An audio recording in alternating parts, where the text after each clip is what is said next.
आज सुबह 11 बजे चरणजीत सिंह चन्नी पंजाब के नए सीएम के तौर पर शपथ लेंगे। कल शाम विधायक दल का नेता चुने जाने के बाद चन्नी कांग्रेस के प्रभारी हरीश रावत के साथ राज्यपाल से मिलने पहुंचे थे। इस दौरान नवजोत सिंह सिद्धू और सुखजिंदर सिंह रंधावा भी उनके साथ थे। इस मुलाकात के बाद चरणजीत चन्नी ने बताया कि सोमवार सुबह 11 बजे शपथ ग्रहण होगा। कांग्रेस पार्टी के सारे एमएलए साहब ने जो फैसला कल 5 बजे सर्वसम्मति नाल लिया उस बारे अज असी गवर्नर साहब नू अपना दावा पेश किया है। गवर्नर साहब ने कल 11 बजे सौं चक्कण का टाइम दिता है। चरणजीत चन्नी चमकौर साहिब से लगातार तीसरी बार विधायक बने हैं। 2007 में उन्होंने निर्दलीय चुनाव जीता था। इसके बाद 2 बार कांग्रेस के टिकट पर एमएलए बने।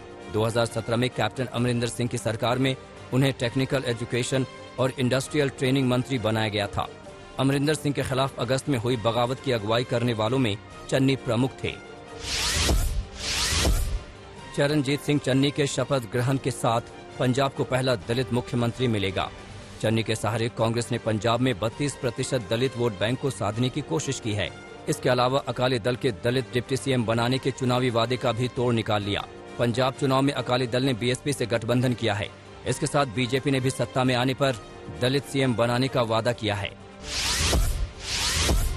चरणजीत सिंह चन्नी को कांग्रेस के पूर्व अध्यक्ष राहुल गांधी ने बधाई दी।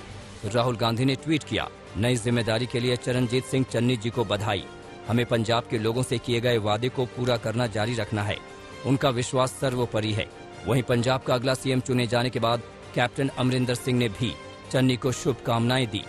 कैप्टन ने कहा कि मुझे उम्मीद है कि वो सीमा पार से बढ़ते सुरक्षा खतरे से हमारे लोगों की रक्षा करने में सक्षम होंगे। चरणजीत सिंह चन्नी के नाम के ऐलान से पहले सुखजिंदर सिंह रंधावा का नाम सीएम पद के लिए तय माना जा रहा था। हालांकि चन्नी के विधायक दल का नेता चुने जाने के बाद सुखजिंदर रंधावा ने कहा कि वो निराश नहीं हैं। उन्होंने कहा कि ये कांग्रेस आला कमान का फैसला है और मैं इसका स्वागत करता हूं। चन्नी मेरे छोटे भाई जैसा है। बीजेपी नेता प्रकाश जावड़ेकर ने कैप्टन अमरिंदर सिंह और नवजोत सिंह सिद्धू के विवाद के बहाने कांग्रेस पार्टी को घेरा है। उन्होंने सोनिया गांधी, राहुल और प्रियंका गांधी की चुप्पी पर सवाल उठाए हैं। प्रकाश जावड़ेकर ने कहा कि कैप्टन अमरिंदर सिंह ने नवजोत सिंह सिद्धू पर गंभीर आरोप लगाए हैं। उन्होंने उन्हें एंटी नेशनल कहा है। हम मांग कर रहे हैं कि कांग्रेस को इस मुद्दे पर बोलना चाहिए और अपना स्टैंड क्लियर करना चाहिए। उन्होंने पूछा कि इतना गंभीर विषय होने पर भी कांग्रेस के नेता चुप क्यों हैं।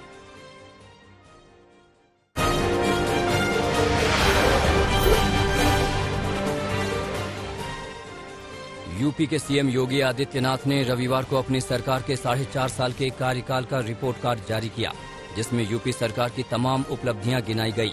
हालांकि यूपी सरकार का रिपोर्ट कार्ड सामने आते ही इस पर सियासत भी शुरू हो गई। पूर्व मुख्यमंत्री अखिलेश यादव ने तंज कसते हुए रिपोर्ट कार्ड को झूठा बताया, तो वहीं बीएसपी अध्यक्ष मायावती ने कहा कि सरकार के दावे जमीनी हकीकत से कोसों दूर हैं। कांग्रेस नेता प्रियंका गांधी ने सवाल किया कि आखिर सरकार ने जनता के सवालों का जवाब क्यों नहीं दिया। 22 सितंबर को यूपी के मुख्यमंत्री योगी आदित्यनाथ ग्रेटर नोएडा के दादरी में सम्राट मिहिर भोज की प्रतिमा का अनावरण करेंगे, लेकिन मुख्यमंत्री के दौरे से पहले ही नया विवाद शुरू हो गया है। सम्राट मिहिर भोज को गुर्जर सम्राट बताने पर राजपूत समाज ने आपत्ति जताई है। राजपूत समाज का मानना है कि मिहिर भोज राजपूत समाज के पूर्वज हैं। राजपूत समाज का कहना है कि अगर सम्राट मिहिर भोज को गुर्जर बताकर प्रतिमा का अनावरण किया गया तो वो इसका विरोध करेंगे। उत्तराखंड में अगले साल होने वाले विधानसभा चुनाव से पहले आम आदमी पार्टी ने वादों का पिटारा खोल दिया है। दिल्ली के मुख्यमंत्री अरविंद केजरीवाल ने रविवार को हल्द्वानी में कई बड़ी घोषणाएं की। केजरीवाल ने ऐलान किया कि अगर उत्तराखंड में आम आदमी पार्टी की सरकार बनी तो 6 महीनों में 1 लाख सरकारी नौकरियां दी जाएंगी। इसके अलावा उन्होंने कहा कि रोजगार मिलने तक हर महीने 5,000 रुपए भत्ता दिया जाएगा। टीएमसी में शामिल होने के बाद आज तक से बातचीत में बाबुल सुप्रियो ने कहा कि ममता बनर्जी और अभिषेक ने उन्हें ऐसा ऑफर दिया जिसे वो ठुकरा नहीं पाए। हालांकि उन्हें क्या ऑफर दिया गया ये बाबुल सुप्रियो ने नहीं बताया। बाबुल सुप्रियो ने कहा कि वो प्लेइंग 11 में रहना चाहते हैं और यही वजह है कि वो टीएमसी में आए हैं। यहाँ पर उन्हें पश्चिम बंगाल के लोगों के लिए काम करने का मौका मिलेगा।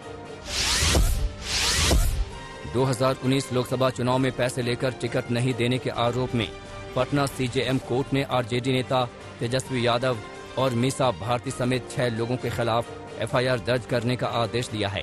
तेजस्वी और मीसा भारती समेत जिन नेताओं के खिलाफ कोर्ट ने केस दर्ज करने का आदेश दिया है, उनमें बिहार कांग्रेस के प्रदेश अध्यक्ष मदन मोहन झा, कांग्रेस प्रवक्ता राजेश राठौर, कांग्रेस के दिवंगत नेता सदानंद सिंह के बेटे शुभानंद मुकेश शामिल हैं।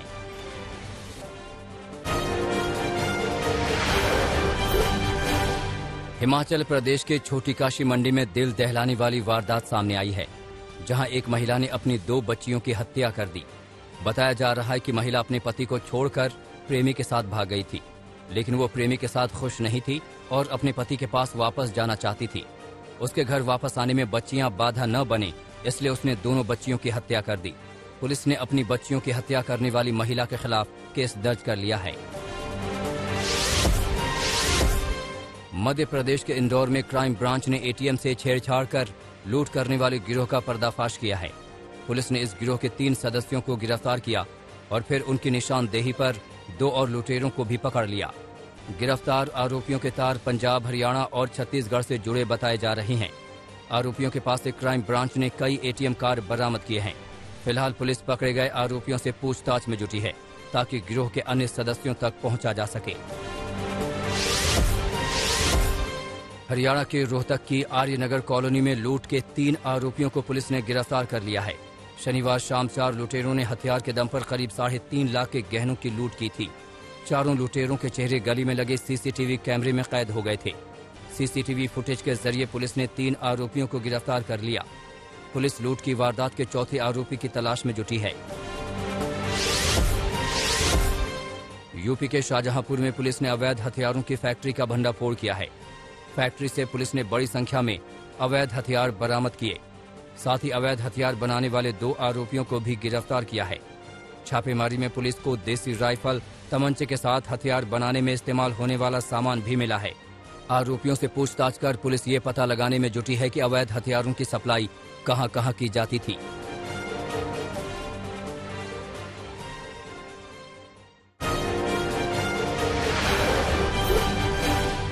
विराट कोहली ने बेंगलोर रॉयल चैलेंजर्स की कप्तानी छोड़ने का ऐलान कर दिया है। एक वीडियो संदेश में उन्होंने कहा कि बतौर कप्तान उनका ये आखिरी IPL होगा। हालांकि उन्होंने साफ किया कि जब तक वो IPL खेलेंगे, बेंगलोर के लिए ही खेलेंगे। अभी 3 दिन पहले ही उन्होंने भारतीय टीम की भी T20 कप्तानी छोड़ने का ऐलान किया था। IPL में उन्होंने 132 मैचों में कप्तानी की है और 62 मैचों में उन्हें जीत मिली है। IPL सीजन 14 के पार्ट 2 में उनकी टीम का मुकाबला सोमवार को कोलकाता नाइट राइडर्स से होना है।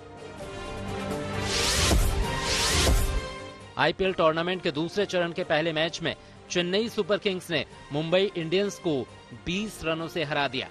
चेन्नई सुपर किंग्स ने 20 ओवर में 6 विकेट के नुकसान पर 156 रन बनाए थे। लक्ष्य का पीछा करते हुए मुंबई इंडियंस की पूरी टीम 136 रन ही बना सकी।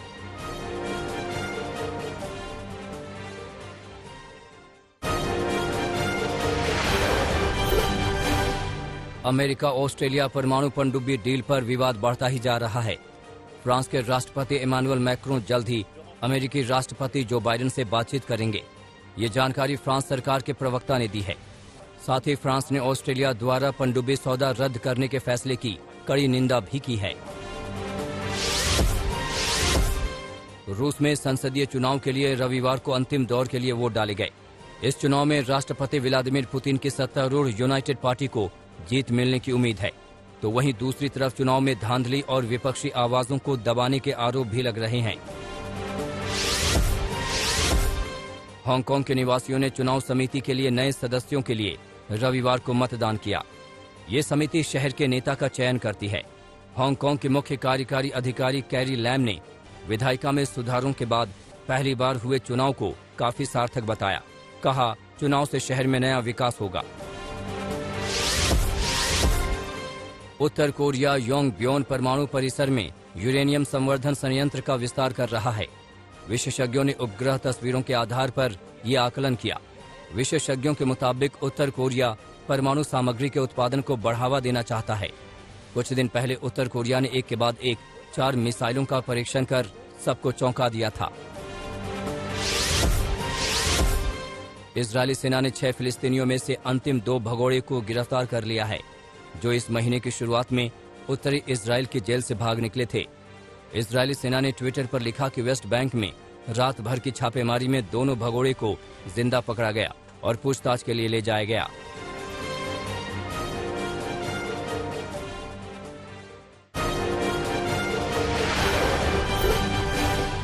काबुल के कार्यवाहक मेयर हमदुल्ला नोमानी ने बयान दिया है कि अफगानिस्तान की राजधानी काबुल को सुंदर बनाने का काम तेजी से चल रहा है।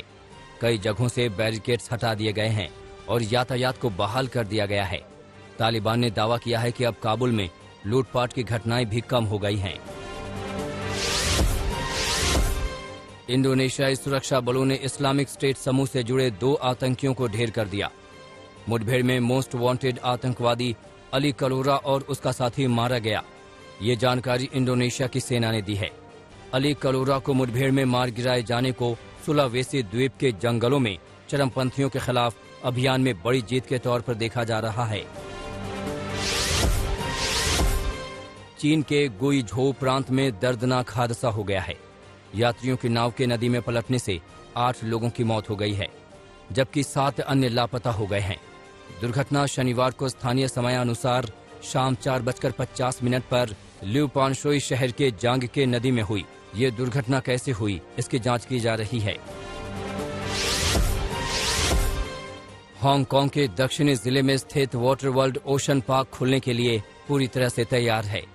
21 सितंबर को ये पार्क आम जनता के लिए खोल दिया जाएगा। कोरोना महामारी की वजह से इस पार्क को आधी क्षमता के साथ ही खोला जाएगा। इस पार्क में एक दिन में सिर्फ 9,000 लोगों को ही एंट्री मिलेगी।